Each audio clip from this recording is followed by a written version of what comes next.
Hello, English learners and practitioners. Welcome to another episode of the podcast Your English Always Better. I'm Charlie. In today's podcast, you'll learn English through a dialogue between friends Susan and Peter about what it's like to live in Thailand. It's a great way to practice English and learn about this country. At the end, we'll present words used in the dialogue and their meanings to help you expand your vocabulary. Let's begin. Peter, it's so good to see you. I'm really excited to learn more about your life in Thailand. How long have you been living there again? And in which city? I'm seriously thinking about moving there next year and want to take advantage of your experience to better understand what it's like to live there. Hi, Susan. It's great to see you too. I've been living in Bangkok for almost 3 years now. It's an incredible city, full of life and contrasts. It has the hustle and bustle of a modern metropolis, but also quiet areas and ancient temples. If you're thinking about moving, Bangkok is a great option to start, especially if you plan to work. Bangkok sounds fascinating. What's daily life like there? I imagine it's quite different from the United States. And what about the cost of living? I've heard it can be cheaper than here, but I'm not sure.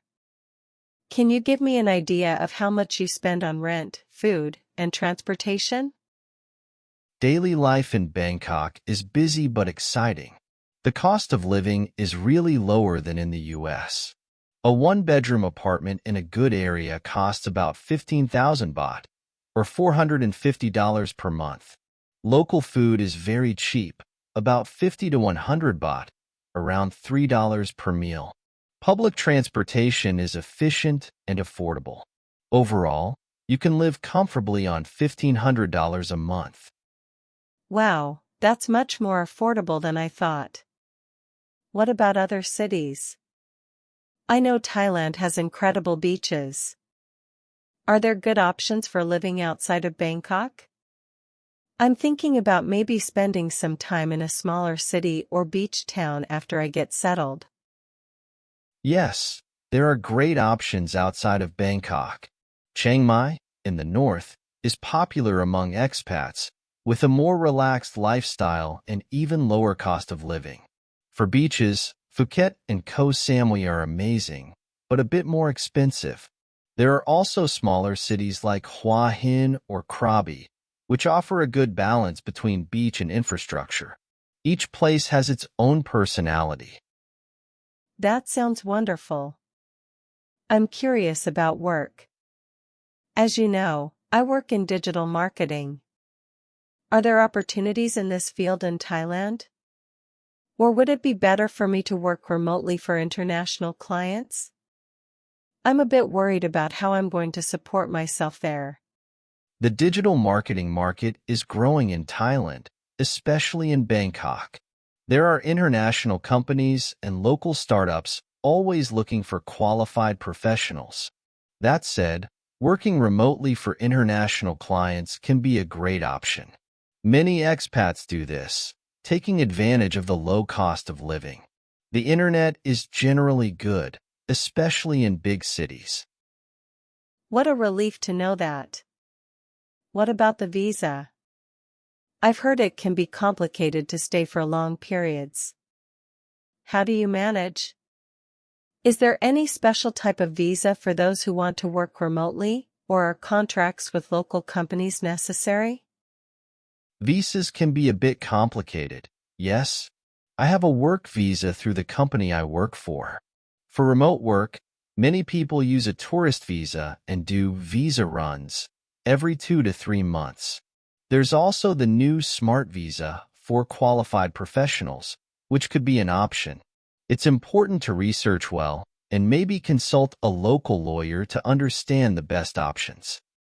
I see. It looks like I need to learn more about this. Changing the subject a bit, how's the cultural adaptation? Did you have difficulties with the language or different customs? And how do Thais receive foreigners? I'm a bit apprehensive about feeling like an outsider. Cultural adaptation can be challenging, but also very rewarding. The language is difficult, but you can get by with English in tourist areas and in Bangkok. Thais are generally very welcoming to foreigners, known for their hospitality. They call Thailand the land of smiles for a reason. Of course, there are cultural differences, like respect for elders and royalty, which you learn over time. It's good to know that Thais are welcoming. That makes me feel more at ease. What about the food? I know Thai cuisine is world famous, but what's it like eating there every day? Are there options for all tastes? And regarding food safety, do I need to worry about that?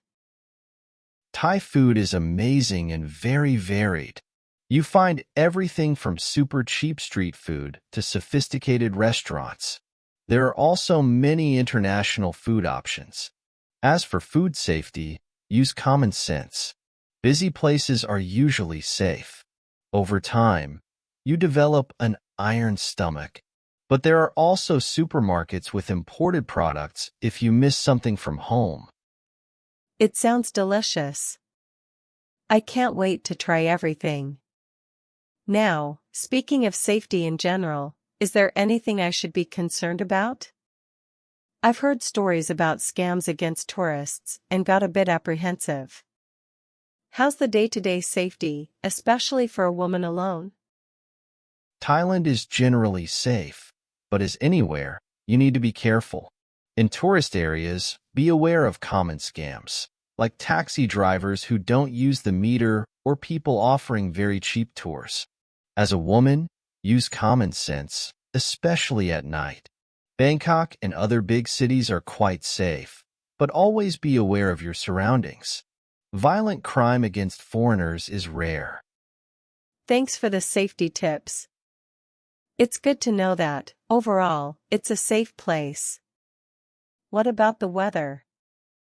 I know it's tropical, but what's it like living with that heat all year round? Is there a better time to move? I'm a bit worried about being too hot. The weather is hot year-round, with three main seasons: hot, rainy, and cool, which is still hot by Western standards. The best time to move is probably between November and February, when it's cooler. The heat can be intense, especially in April, but you get used to it. Air conditioning is common in apartments and offices. Drink lots of water and use sunscreen. I see, I'll prepare for the heat. What about transportation? You mentioned that public transport is good in Bangkok, but what about other cities? Is it easy to get around? And for traveling between cities, what are the best options? In Bangkok, the BTS, SkyTrain, and MRT, subway, are excellent. There are also buses and riverboats. Other big cities have public transportation, but less developed. Taxis and ride-hailing apps are common and cheap. For traveling between cities, there are comfortable buses, trains, and cheap domestic flights. Renting a motorbike is common in smaller cities, but be careful in traffic. It seems like there are many transportation options. That's great. Peter, what about the healthcare system? How does it work for expatriates? Do I need any special insurance? And the hospitals, are they good? The healthcare system in Thailand is surprisingly good, especially in Bangkok. There are excellent private hospitals with international standards, many with English-speaking staff. It's recommended to have good international health insurance.